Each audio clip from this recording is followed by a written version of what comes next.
Rusiyanın Orenburg vilayətinin Orsk şəhərində yerləşən Orsk Nefti Orksintez neft emalı zavodu PUA hücumuna məruz qalıb. UNN xəbər verir ki, hücumdan sonra müəssisənin ərazisində yanğın başlayıb. Orenburg vilayətinin qubernatoru Yevgeniy Sontsev bildirib ki, regionda hava məkanına məhdudiyyətlər tətbiq edilib və xalça planı qüvvəyə minib.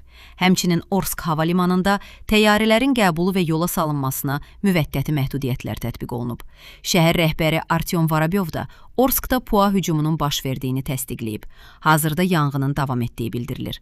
Orsk Nefti Orksintez Rusiyanın iri neft emalı müəssisələrindən biridir və Forte Invest strukturuna daxildir. Müəssisənin illik neft emalı gücü təxminən 6,6 milyon ton təşkil edir. Zavod benzin, dizel yanacağı, mazut, bitum, aviasiya kerosini və digər neft məhsulları istehsal edir.